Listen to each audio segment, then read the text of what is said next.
iyi ni interview yakozwe na Dane twamenye muri The Last Ship, kugira ngo rero ubashe kuba wareba video nk'abatindiye. rero reka twitangire interview yacu. Nakubwira gukanda like, share. Nagerageje ariko nahuye n'ibibazo bikomeye cyane, ntabwo byari binyoroheye. Ndibuka inshuro, ndibuka ibihe byose njye namwe bana banjye ndetse na nyoko turi muri Malibu, Santa Monica.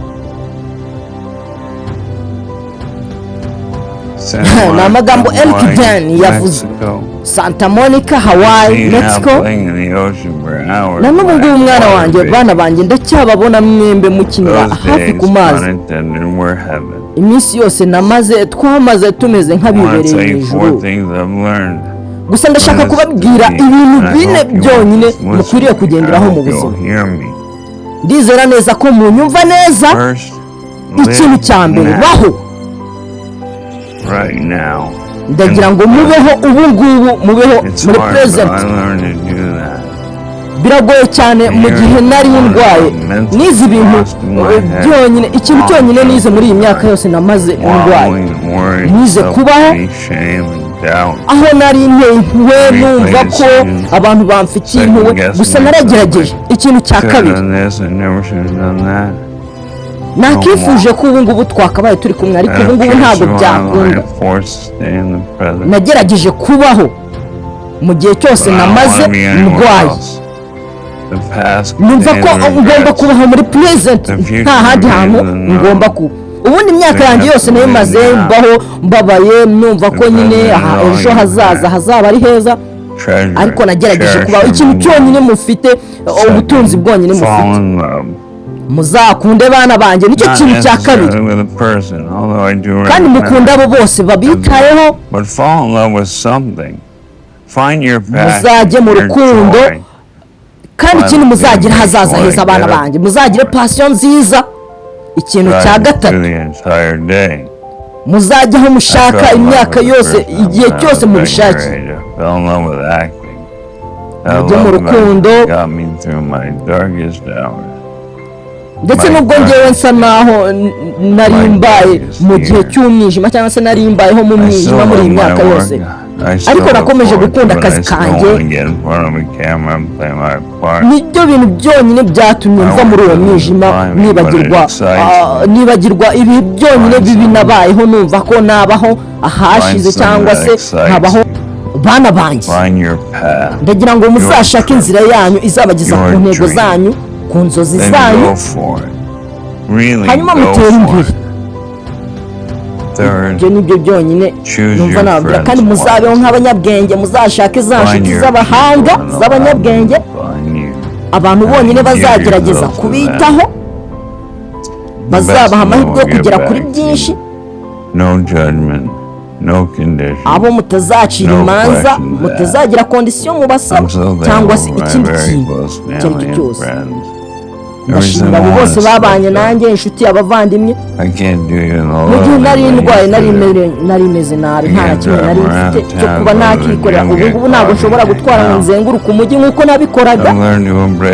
Uzi ikintu cyonyine nize kubaho muri icyo gihe, inshuti zanjye zaraje, turasangira, dukina na game, ziranyumva ndazumva. Ibyo ngibyo,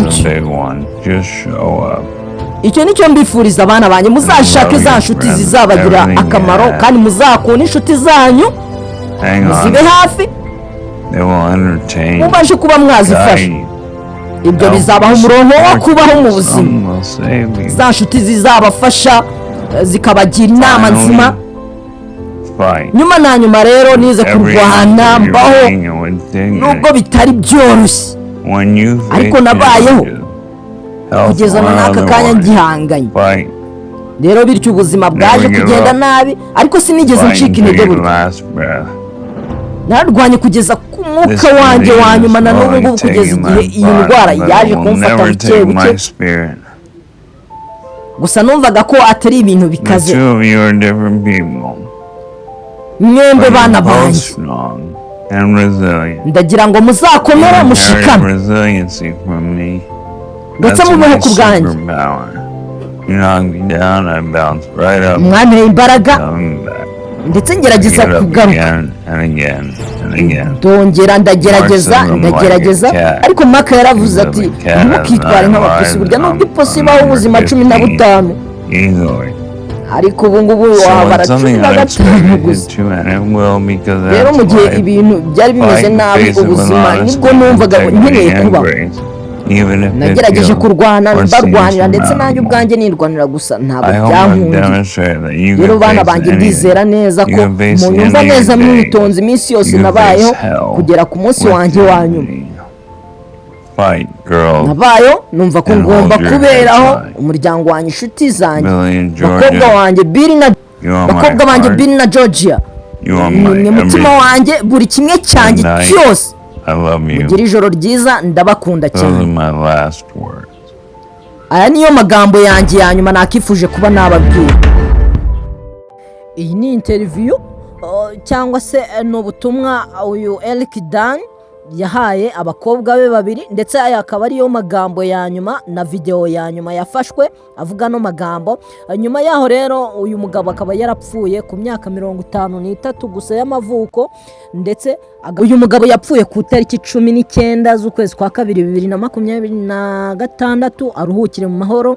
Wowe rero utarakanda subscribe, like and share kugira ngo ibiganiro byacu bibashe kuba byasakara ahantu hose, ndetse ubashe kuba wakurikirana ibiganiro byacu.